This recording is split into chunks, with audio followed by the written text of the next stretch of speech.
Happy Friday. Thanks for joining us. I'm Mackailyn Johnson, and here's a look at the top stories we're bringing you this afternoon. Now at noon, gun violence in their community prompted a group of Pine Bluff pastors to take action. How the church is working to stop the spread of violence in 2 minutes. How your exercise habits can impact your dog. I'm Michael George with why you and your companion should get moving. And after Amazon's League of Their Own TV series, one of their actors is now making Saturday Night Live history. We'll introduce you to the trailblazer later. But first, let's check in with meteorologist Nathan Scott, who is here with us. We're ready for fall, Nathan, but it looks like we're going to get some higher temperatures instead. Good Friday out.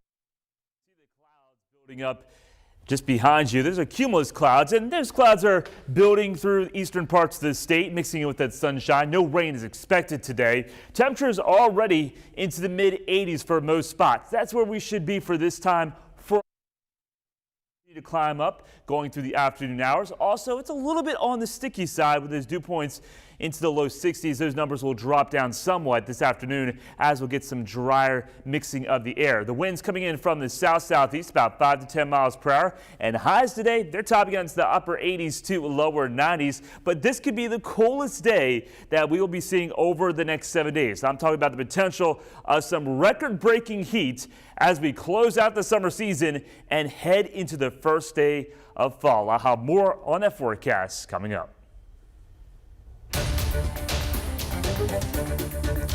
Breaking news into the THV 11 newsroom just minutes ago. Pine Bluff police confirmed that rumors of an active shooter at Watson Chapel High School are false. The school was put on lockdown this morning as multiple agencies responded and did a thorough sweep of the school. They have found no threats. Now stick with THV 11 for the latest as this story develops.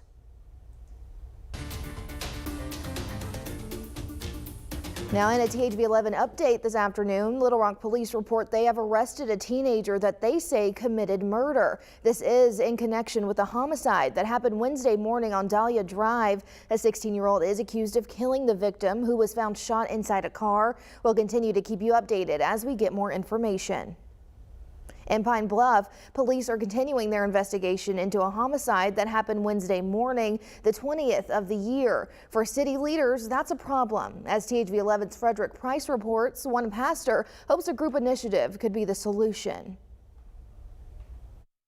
You can't prevent homicide, but you can reduce homicides. Pastor Jesse Turner tells me recent gun violence in Pine Bluff is upsetting. Most people feel like they can solve their problem with a gun.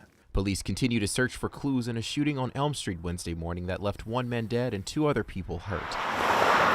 For years, Turner has worked to highlight issues in the community, one of them being gun violence. We have 3 components we're working with: crime prevention, education, and economic development. Now he says there's a push to bring solutions inside the school system. It's an initiative known as Pen or Pencil, pen for penitentiary or pencil for education. Violence, homicides, or whatever, it has an impact on their study habits. About 30 pastors are in the Pine Bluff and Watson Chapel school districts, walking the halls and talking to students and teachers.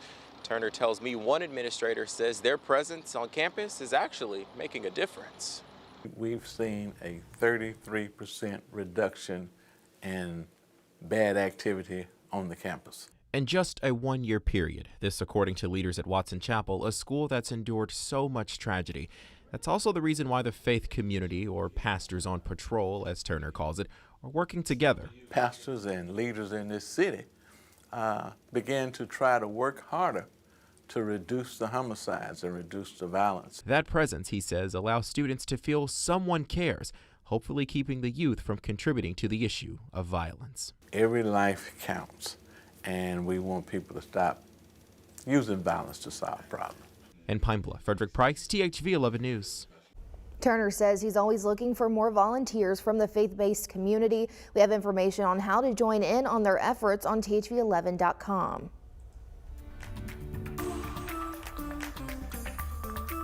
And happening today, it's the final phase of the new Interstate 30 River Bridge. Here's a live look from an RDOT camera. Starting tonight, I-30 westbound traffic will be moved to the new bridge. Work is expected to last through tomorrow morning, and this is the third and final phase to move I-30 traffic onto the new river bridge. But it comes with various exit ramp closures. In North Little Rock, the Broadway ramp to I-30 westbound will be closed. Drivers will use the ramp at Bishop Lindsay Avenue instead. And in Little Rock, westbound exit ramps at 2nd and 6th Streets will close, and a new temporary ramp will open at 9th Street. And then starting next week, demolition begins on the old I-30 River Bridge. We'll have more on that Monday morning on Wake Up Central.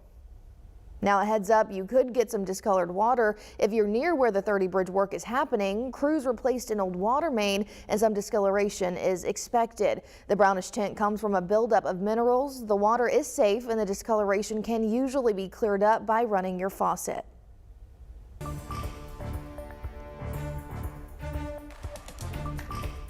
Judge Aileen Cannon, a federal judge who was appointed by former President Donald Trump, has named a special master to review the documents the FBI seized while executing a search warrant at his Florida home last month.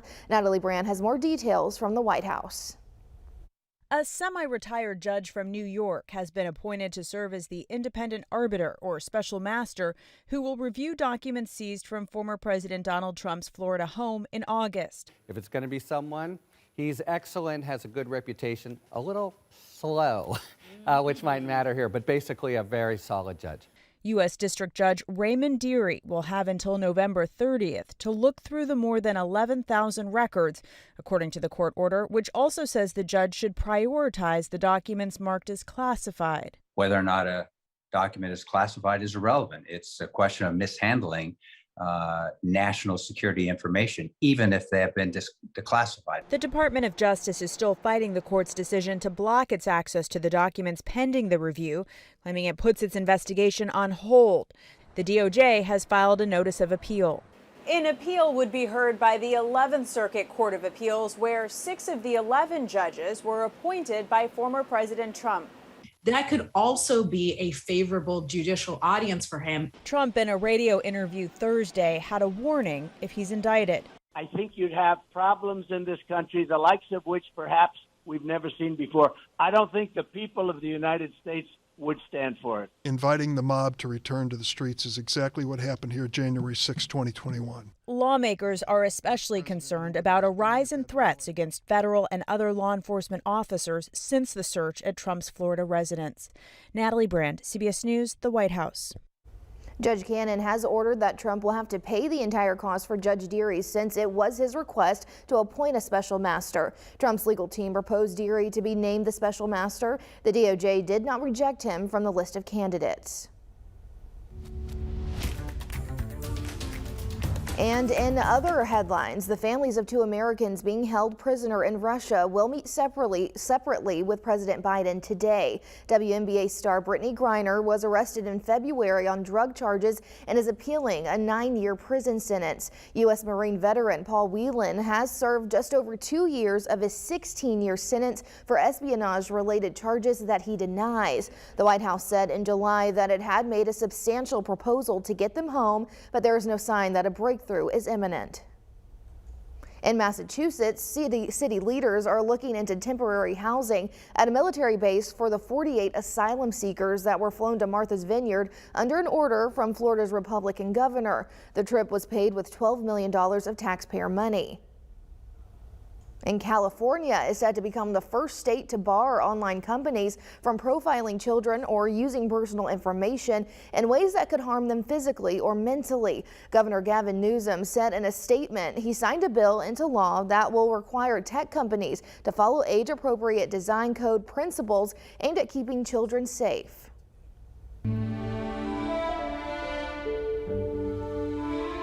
Meanwhile, in the UK, preparations are underway for the Queen's funeral on Monday. In London, miles-long lines of people waiting to see Queen Elizabeth's coffin in Westminster Hall stretched so far, the British government temporarily stopped more people from joining it. Officials say the wait time reached 14 hours. Security is also being stepped up ahead of the Queen's burial there on Monday, something mourners welcome. I'd much rather them do that than not. Something terrible happen, because it's always on the back of your mind. Tomorrow, all 8 of Queen Elizabeth's grandchildren are expected to stand vigil at her coffin. The Queen will be buried in St. George's Chapel next to her husband, Prince Philip. Well, are you and your family looking for a pet? If so, we know exactly where you can find perfect furry friends for life and for free. The details when the news at noon returns. And you may be looking for some cooler weather. I mean, we're getting closer and closer to the fall season. Unfortunately, it's not in the cards. The temperatures are going in the wrong direction. I'll let you know how hot it's going to get coming up.